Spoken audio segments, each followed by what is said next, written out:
नमस्कार, मैं हूं आपके साथ मयंक। आज 2 अप्रैल है और रूस और चीन ने ईरान को आगाह किया है ट्रंप की बातों में मत आना।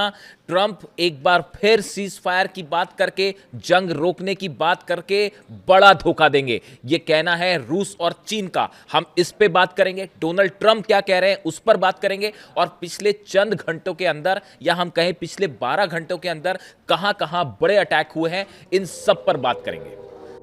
देखिए, इस वक्त की सबसे बड़ी खबर, अमेरिका के राष्ट्रपति ने राष्ट्र के नाम संदेश में यह अनाउंस कर दिया है कि जंग खत्म नहीं होगी, जंग जारी रहेगी।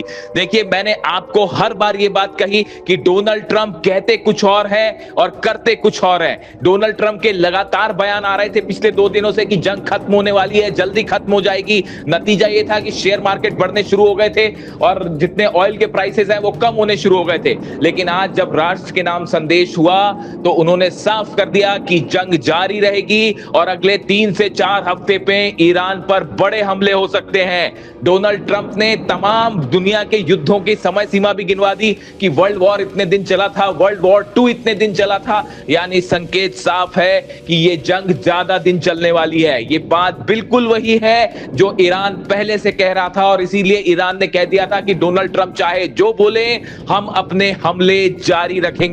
डोनाल्ड ट्रंप के इस संदेश के बाद यह बात साफ हो गई है कि यह जंग जल्दी खत्म होने वाली नहीं है, लड़ाई लंबी चलेगी। देखिए, बिल्कुल वही बात जो मैंने अपने वीडियोस में आपसे बार बार कही, आपको बार बार बताया कि डोनाल्ड ट्रंप इतनी आसानी से वापस नहीं जाएंगे, क्योंकि उनके इकोनॉमिक इंटरेस्ट हैं ईरान के ऑयल में, ईरान के यूरेनियम में, ईरान के रेयर अर्थ मटेरियल में। और अब यही बात निकलकर सामने आ रही है और इस डोनाल्ड ट्रंप के इस ऐलान के बाद माना जा रहा है कि अगले कुछ घंटों के अंदर ईरान की तरफ से बड़े हमले हो सकते हैं। और देखिए, ये बात साफ हो गई है एक बार फिर कि ये जंग को लेकर जो तमाम बातें कही जा रही थी, सीज फायर को लेकर या जंग थमने को लेकर, ऐसा कुछ नहीं होने जा रहा।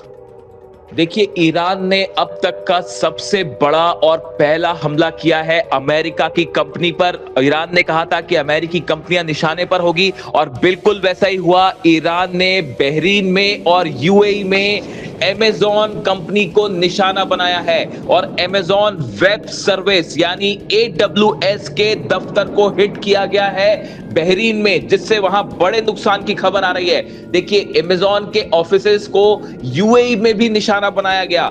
AWS की सर्विस कई देश इस्तेमाल करते हैं, यानी अगर अमेज़न के डेटा सेंटर पर बड़ा नुकसान होता है तो इसका प्रभाव कई देशों पर पड़ सकता है और कई सर्विसेज जो है वो ठप हो सकती है। देखिए, पूरी दुनिया में करोड़ों यूजर्स जो है वो इन सेवाओं का इस्तेमाल करते हैं, जो कि अचानक बंद हो सकते हैं। बैंकिंग सिस्टम, पेमेंट सिस्टम रुक सकता है, स्टार्टअप और बिजनेस ऑपरेशन ठप पड़ सकते हैं, इंटरनेट का बड़ा हिस्सा स्लो डाउन हो सकता है। देखिए, अमेज़न की जिस ऑफिस को हिट किया गया, बताया जा रहा है कि उस पर मिसाइल अटैक हुआ, बहरीन में हुआ, जिसके बाद वहां आग लग गई और उसको बुझाने का काम जारी है। ईरान की तरफ से कहा गया था कि अमेरिका की जितनी मल्टीनेशनल फर्म्स हैं, कंपनियां हैं, वो हमारे निशाने पर होंगी और वैसे ही हुआ। और तय समय जो ईरान ने दिया था उसे पूरा करने के बाद जैसे ही वो पूरा हुआ, बहरीन में अमेज़न के दफ्तर पर बड़ा हमला हो गया है। आप देखिए, ईरान के अर्दगॉन प्लांट पर जो हमले हुए हैं, एटॉमिक प्लांट है, इस पर पिछले 24 घंटे से लगातार हमले हो रहे हैं। इस्फहान में लगातार हमले हो रहे हैं, नातांज में बंकर बस्टर बम्स गिर रहे हैं, हॉर्मुज के आसपास के जो इलाके हैं, आइलैंड्स हैं, उनके पास जो IRGC के ठिकाने हैं, मिसाइल सिटीज है, उसके ऊपर बम बरस रहे हैं। ऐसे हालात में ये कैसे माना जा सकता है कि जंग रुकने वाली है? इसीलिए रूस और चीन दोनों ने आगाह किया है ईरान को कि ट्रंप की बातों में नहीं आना है। खैर, आने का सवाल ही नहीं है। ईरान की तरफ से साफ कह दिया गया है कि ये जंग अगर रुकेगी भी तो हमारी शर्त पर रुकेगी। हम पहले ट्रंप की बात करें, उसके पहले हम कुछ हमलों की बात करेंगे जो कि जानना जरूरी है। देखिए, इरबिल में ब्रिटेन की ऑयल कंपनी पर ड्रोन अटैक हुआ है और ऑयल कंपनी में आग लगने की तस्वीरें सामने हैं। देखिए, अब ये हमले ब्रिटेन के ऊपर क्यों हो रहे हैं, अगर आप इसको समझने की कोशिश करें। ब्रिटेन के सैनिक लगातार खाड़ी देशों में पहुंचना शुरू हो गए हैं। एक तरफ तो ब्रिटेन का ये बयान आया कि हमारा इस जंग से कोई लेना देना नहीं है, लेकिन सच्चाई ये भी है कि ब्रिटेन के सैनिक खाड़ी देशों में, अरब देशों में पहुंच रहे हैं।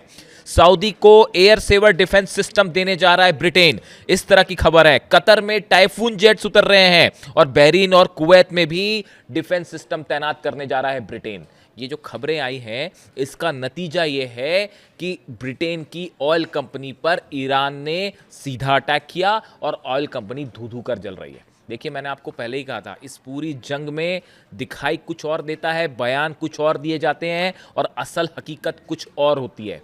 देखिए, हालात पर नज़र है, जो भी अपडेट होगा आप तक पहुंचाऊंगा। कमेंट करके बताइए वीडियो कैसा लगा। Thank you so much.